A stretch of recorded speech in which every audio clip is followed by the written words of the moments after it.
Hello student, আর study রুমে তোমাদের সবাইকে স্বাগত। তোমরা যারা 2027 সালে মাধ্যমিক পরীক্ষা দেবে, আমি তাদের জন্য ভূগোল বিষয়ের কিছু প্রশ্ন সমাধান নিয়ে এসেছি প্রশ্ন বিচিত্রা থেকে। শুধুমাত্র 1 নম্বর প্রশ্নের সমাধানগুলো প্রথম পর্যায়ক্রমিক মূল্যায়নের জন্য। এর আগে আমরা সেট 11-এর সমাধান করেছি, সেট 12-এর সমাধানগুলো করব। চলো দেখে নেই কী লেখা আছে। 1 নম্বরে আছে সঠিক উত্তরটি নির্বাচন করো। 1.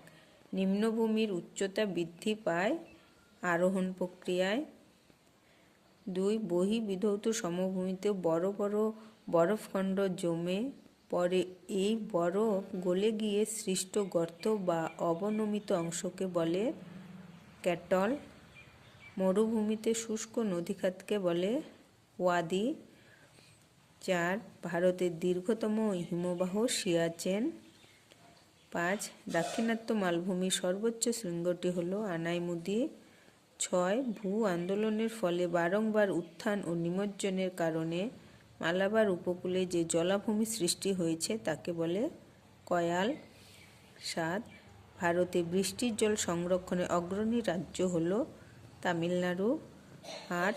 চেরি ব্লসমস দেখা যায় কর্ণাটকে।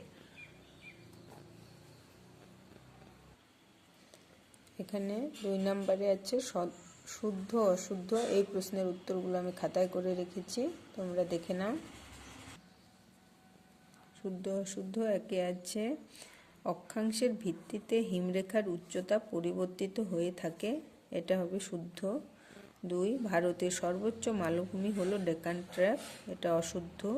সর্বোচ্চ মালভূমি হচ্ছে লাদাখ মালভূমি, আর মনে রাখবে এটা একটা পর্বতবেষ্টিত মালভূমি। 3. ভারতের সর্বাধিক সেচ কাজ হয় কূপ ও নলকূপের মাধ্যমে, এটাও হবে শুদ্ধ। 4. লবণযুক্ত শিলাস্তরে দ্রবণ ক্ষয় প্রাধান্য লাভ করে, এটাও হবে শুদ্ধ। এছাড়া চুনাপাথরযুক্ত অঞ্চলেও দ্রবণ ক্ষয় প্রাধান্য লাভ করে, তো তোমরা মনে রাখবে। তারপর আছে শূন্যস্থান। শূন্যস্থানে কি আছে? 1 নম্বরে উত্তর পশ্চিম ভারতে গ্রীষ্মকালে সৃষ্ট ধূলিঝড়কে বলে ড্যাশ, এখানে হবে আধি। 2. মহাদেশীয় হিমবাহ অধ্যুষিত অঞ্চলে বরফমুক্ত পর্বতের শীর্ষ দেশকে বলে ড্যাশ, নুনাটাক্স। 3. পশ্চিমঘাট একটি তির্যকচ্যুত স্তূপ পর্বত। 4. হিমবাহ পৃষ্ঠে আড়াআড়ি ও সমান্তরাল ফাটলগুলিকে বলে ড্যাশ, এখানে হবে ক্রেভাস। আজ এই পর্যন্তই, দেখা হচ্ছে পরের ভিডিওয়। ভালো থাকবে সবাই।